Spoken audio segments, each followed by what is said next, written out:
We're following breaking news in Major League Baseball where the New York Yankees are requiring closer Devin Williams from the Milwaukee Brewers. That's per multiple reports. Williams was a two-time All-Star in Milwaukee, most recently in 2023. This past season, he missed the first 4 months of the season with a back injury, but posted a 1.25 ERA with 38 strikeouts in 21 2/3 innings while making 14 saves. Let's welcome in CBS Sports baseball writer Matt Snyder for more on this. Matt, Yankees fans still stinging after losing Juan Soto, but does this move help ease some of that pain? Probably not that much for them. Look, it's a very good move. And if I look right now at the rotation that now has Max Fried, along with assuming a full season of Garrett Cole, now they know what Luis Gil can be. Clark Schmidt in there, maybe for a full season this time instead of getting injured. That's an amazing rotation, one of the better rotations in baseball. Now you add Devin Williams to the back end of that bullpen alongside Luke Weaver, who had such a great year last year. I assume Williams will be the closer, Weaver will be the setup, but either way, that's one of the best 8-9 punches in all of baseball. So their pitching is excellent. There's still a void in that lineup with no Juan Soto there. I think that you could argue only Aaron Judge and Shohei Ohtani are more impactful on the offensive end in all of baseball than Aaron Judge. And they haven't really replaced him yet.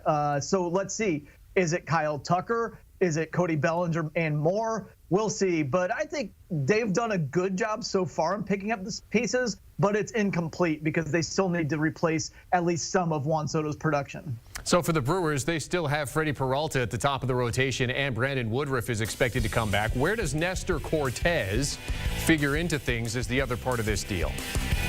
You could probably argue he's their number 3 after Peralta and Woodruff. Assuming Woodruff can be like his old self, he should be the ace, but it's hard coming off surgery like that. So we'll see. Peralta's inconsistent, but his upside is that of an all-star and an ace.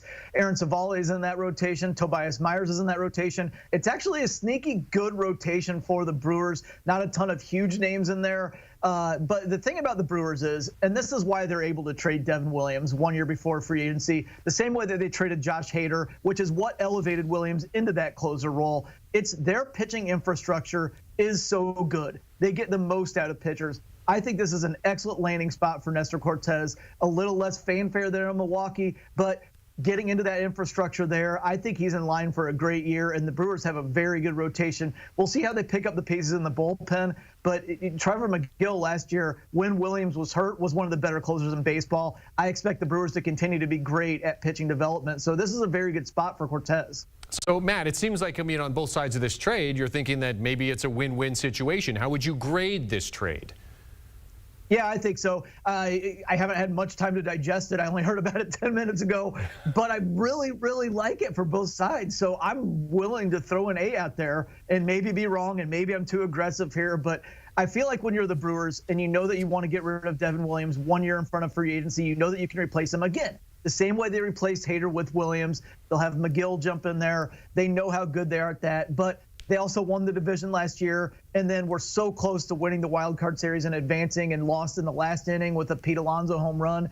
They know that they want to win now. So they go out and they get somebody who can help them right now in Nestor Cortes. They go out and get maybe their second baseman of the future as part of the deal there. So I think that's a great job. And if you're the Yankees, you're in win now mode. Of course, you were just in the World Series. So to go out and get Devin Williams 1 year away from free agency, to team him with Luke Weaver at the back of that bullpen, they can go out and they can replace Gleyber Torres at second base without needing to go to a prospect. Maybe it's Nico Horner and a trade with the Cubs, maybe involving Cody Bellinger. Maybe they bring Gleyber Torres back. They have options at second base. So I think this is excellent for both sides. Wow, Matt throwing out the easy A's. I wish I had you as a teacher when I was in school, Matt. Damn, good job. I did think maybe it was a little too lenient, but you know what? I'm in a good mood. It's Friday, whatever. Let's give A's. Hey, we're hitting the holiday season, so why not? Baseball writer Matt Snyder joining us here on HQ to break down the Yankees and Brewers as they made a big deal on Friday. Devin Williams becoming the new closer for the Yankees. In terms of notable odds to win the World Series, it is the